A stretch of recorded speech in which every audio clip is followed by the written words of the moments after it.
Ils auront même bientôt 50 ans. Cela entraîne désormais des travaux d'entretien, de rénovation et de mise aux normes, parfois importants, ce qui constitue un enjeu majeur pour les copropriétaires. Souvent, lorsqu'un consommateur vient pour acheter une unité d'habitation, bien, il a difficulté à faire la part des choses. Il voit que dans une unité, les frais de condo sont beaucoup plus élevés que l'autre, mais c'est parce qu'il y en a un qui a une stratégie qui est calculée, qui a fait des calculs, alors que l'autre ne sait pas où ils vont.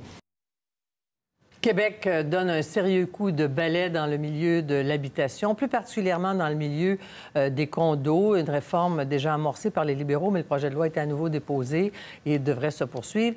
Les immeubles sont vieillissants un peu partout, mais les frais de condo imposés aux copropriétaires varient beaucoup d'un immeuble à l'autre en raison du manque de réglementation actuelle. Les fonds de prévoyance sont souvent insuffisants pour faire face à des réparations majeures, ce qui entraîne bien des mauvaises surprises. Donc, le gouvernement veut encadrer ce secteur. Alors, j'en parle avec un grand spécialiste, Yves Jolicoeur, secrétaire général du regroupement des gestionnaires et copropriétaires du Québec. Bonsoir, M. Jolicoeur. Écoutez, quand on dit condo, on entend tellement d'histoires d'horreur, de chicanes, de gens qui ne veulent pas payer, qui veulent pas, c'est trop cher, les frais. Oh, c'est formidable, mon condo me coûte pas cher de... Hey, pas cher, pas beaucoup de frais de condo, puis là, bang, la mauvaise... Enfin, je résume. Oui.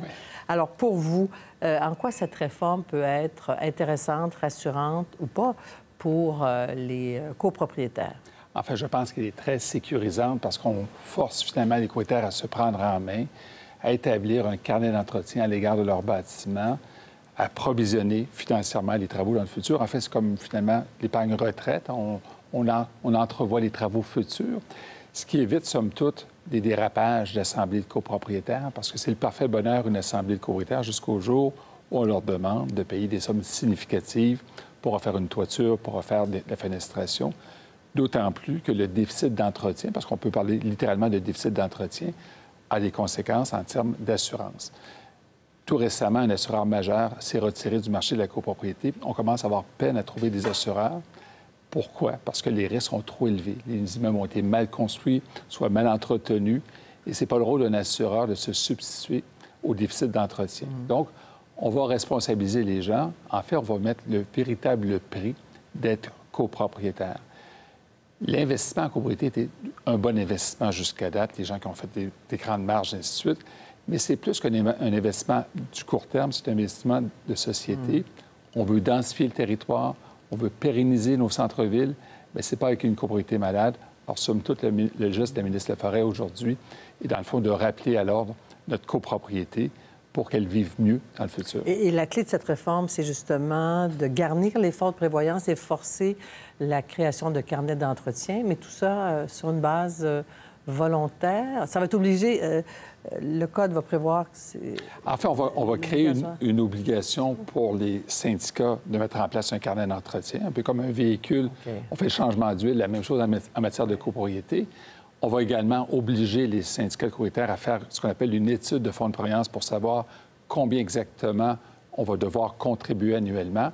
Mais tout ça de façon en douceur, parce que la mesure législative, elle va se temporiser. C'est-à-dire que une fois qu'on aura l'étude de fonds de prévoyance, on aura 10 ans pour combler le déficit. Il n'y aura pas de choc économique. Non.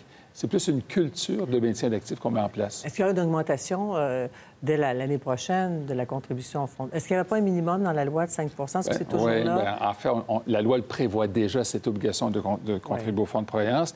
On va juste ordonnancer les choses. On va juste mettre un peu d'ordre là-dedans. Est-ce que c'est assez, 5 Bien non, c'est évidemment insuffisant. Les cotisations spéciales dans les copropriétés se répètent d'un immeuble à l'autre. On entend souvent, malheureusement, dire, bien, écoute, mon oncle a payé des sommes colossales lors de la dernière assemblée de copropriétaires. On veut que ça cesse. On veut que les gens disent, on est fiers de notre immeuble et financièrement, c'est stable. Alors, la mesure législative, c'est justement d'amener une sécurité financière pour les copropriétaires. Ça valorise l'investissement qu'on a fait dans l'immobilier. Ça crée un lien de confiance. C'est un attrait que on veut revendre aussi, plus que le bas prix des frais de condo. Bien, c'est sûr. D'autant plus que la loi prévoit un mécanisme à l'égard d'un acheteur qui va pouvoir connaître la santé financière de la copropriété. Alors, un acheteur, aujourd'hui, achète après les yeux fermés dans une copropriété. Là, on va devoir donner un rapport sur la performance économique du syndicat. Donc, moi, je pense que au-delà du cadre législatif, on va donner une culture de maintien d'actifs et les gens vont avoir un attachement plus profond à l'égard de leur immeuble. Oui, parce qu'on doit pouvoir prévoir que le toit devrait être changé dans 8 ans, disons. Donc, il faut ajuster la contribution. Si c'est des revêtements extérieurs, la même chose. On doit pouvoir calculer à moyen terme et à long terme tout ce que ça peut coûter dans le temps. Mais par contre, on est gens qui disent, moi, je vais l'avoir vendu avant, je ne vais pas payer pour celui qui va venir. Oui, bien, ça ressemble un peu à notre société. Vous savez, on veut, dans le fond, lancer aux générations futures le poids de notre exercice financier au point de vue d'État. En copropriété, c'est un peu ça. Souvent, les gens ont engrangé des profits à court terme. Ils n'ont pas mis l'argent pour les travaux futurs. Donc, c'est le propriétaire de la 4e génération qui paye pour le déficit d'entretien. C'est totalement inéquitable. Comme spécialiste, vous avez vu des gens pleurer, vous, dans des assemblées de copropriété? Des histoires d'horreur. Honnêtement, des histoires d'horreur, des gens qui m'ont dit, vous savez, M. Leclerc, il n'y a pas de justice. Pourquoi l'État nous laisse s'embarquer dans des histoires comme ça? Puis la copropriété, c'est pas destiné aux riches bourgeois. Autrefois, dans les années 90, c'était un grand luxe de demeurer dans un condo. Ce sont des jeunes de 25-30 ans qui accèdent à la propriété. Quelle mauvaise leçon de leur dire qu'on rentre dans un système où on est irresponsable. Alors, je pense qu'on veut sécuriser par cette mesure législative la population québécoise. Maître Jolicoeur, merci beaucoup. C'est déjà plus clair, plus rassurant aussi, parce qu'on veut être assuré. Et on va suivre l'adoption de ce projet de loi. Merci beaucoup. Plaisir.